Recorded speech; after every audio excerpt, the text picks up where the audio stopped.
panggil teman-teman ntar udah ketuaan panggil soal ini soal muda itu.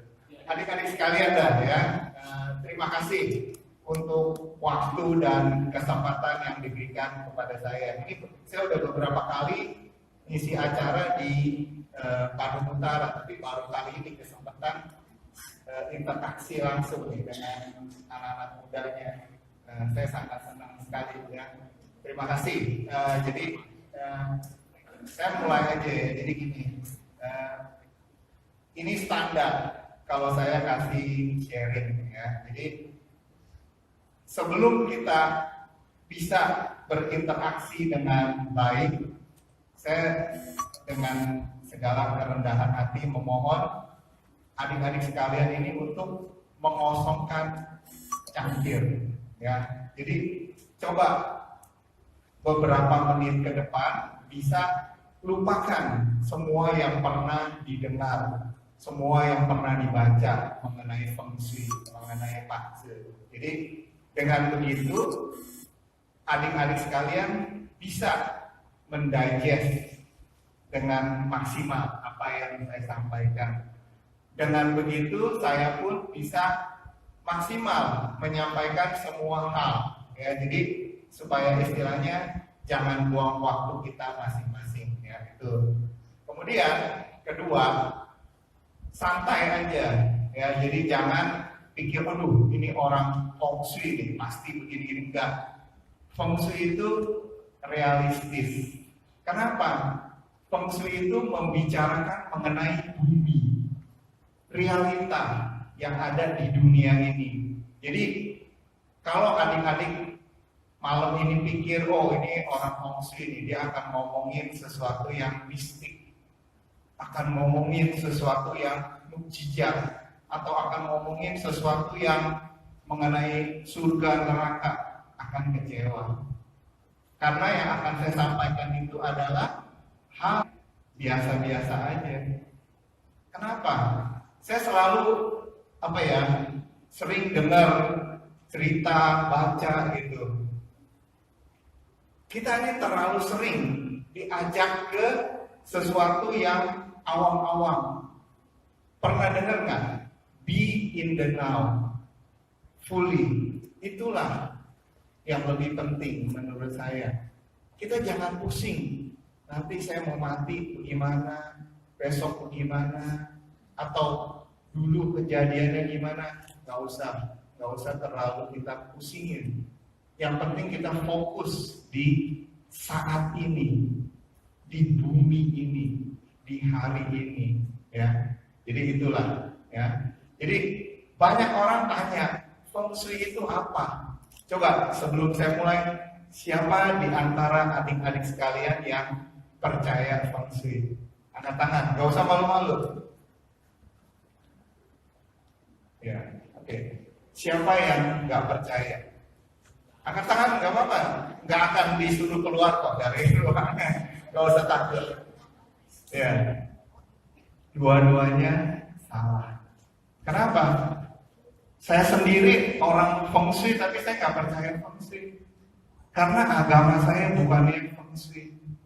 Feng shui itu kita nggak perlu percaya. Feng shui bukan agama. Feng shui juga bukan mistik. Jadi kalau kita pakai kosakata percaya, berarti kita belum kenal feng shui. Feng shui itu adalah ilmu yang hanya perlu diaplikasikan. Tapi bagi sebagian orang yang belum begitu mengenal feng shui, dia tidak mengaplikasikan feng shui, atau bahasa populernya dia tidak percaya feng shui. Jadi kita mau percaya, kita nggak percaya feng shui, dia akan mempengaruhi kehidupan kita. Kita sadar, kita nggak sadar, kita istilahnya gila feng shui, kita acuh antipati, tetap efeknya. Ya, jadi itulah. Jadi ingat, yang pertama kali adalah feng shui bukan agama atau sistem kepercayaan. Feng shui juga bukan mistik. Ya, itu yang perlu diingat. Nah, kemudian tadi saya sudah singgung di awal, feng shui itu adalah realita yang terjadi di bumi. di tempat kita semua hidup. Itulah inti dari Feng Shui. Ya, kemudian apa sih dasar-dasar dari Feng Shui? Punya sixth sense, harus bisa melihat, harus bisa ngebaca. Saya selalu kalau ditanya orang, Pak Lin atau Kosuhana bisa ngelihat ya? Bisa, saya nggak buta. Ya kan? Pak Suhana bisa membaca, bisa, saya sekolah dulu. Kenapa saya nggak bisa baca? Nah itulah inti dari Feng Shui. Jadi moga-moga mulai saat ini kita semua bisa lebih mengerti apa itu Feng Shui. Banyak sekali orang datang ke sharing saya, dia menggebu-gebu, dia pikir dia akan ketemu orang yang sakti, bisa ramalin masa depan, semua kecewa. Banyak orang dengar talk show saya di radio, telepon, Pak saya kesini gimana? Loh, saya aja nggak pernah ketemu, jangan suruh saya, nggak bisa sebelum kasih saya datang. Nah itulah Feng Shui gitu.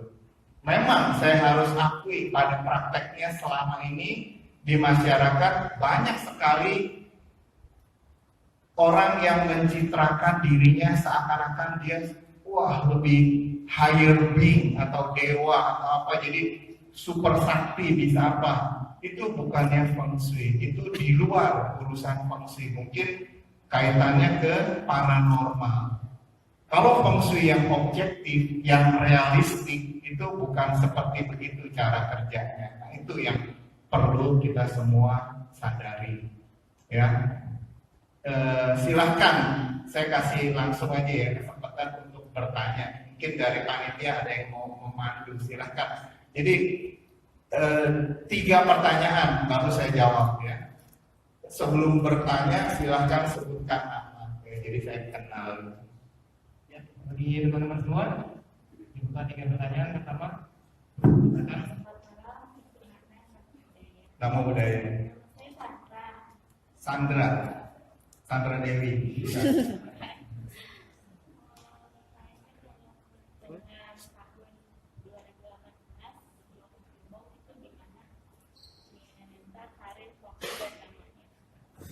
Show kerbau secara general. Ini sebelum saya jawab harap dicamkan ya. Informasi yang akan saya sampaikan ini tidak spesifik ke personal, tapi sifatnya general. Kenapa? Kalau sifatnya spesifik berarti saya harus hitung dulu dari jam, tanggal, bulan, dan tahun. Jadi kan kamu tanyanya show, oke. Kalau untuk tahun depan, untuk orang-orang yang kelahiran show kerbau itu average, ya average. Nah, tapi yang perlu diperhatikan gini, misalkan di pakse kamu pribadi, ya jadi di dalam pakse itu ada yang dibilang penalti. Penalti itu istilahnya, kamu jangan bingung. Jadi kalau di dalam pakse ada kerbau, ya kambing dan anjing, itu artinya kita tuh kena penalti unsur tanah. Biasanya efeknya apa? Di relationship. Nah jadi misalkan di pakce kamu, saya kan gak hitung kamu punya pakce, jadi kamu hanya bilang show kerbau, jadi tahun kelahiran. Misalkan di bagian jam atau tanggal atau bulan ada kambing, ya.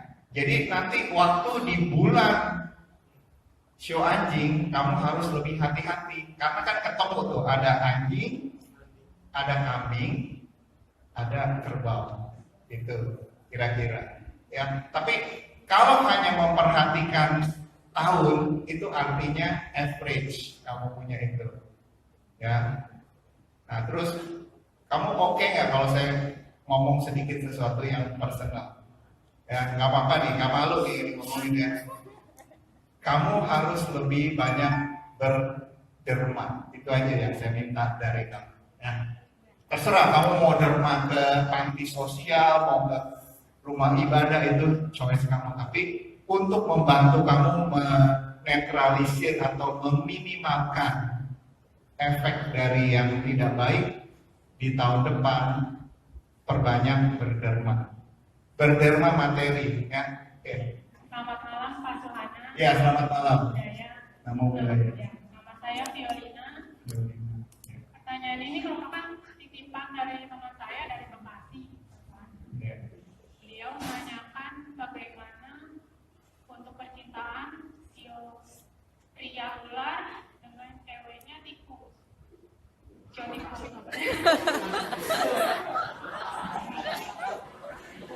Iya, videonya. Secara umum aja Pak Suhana. Secara umum Iya. netral itu ya. Beliau jauh mikirinnya. Iya, nggak apa-apa.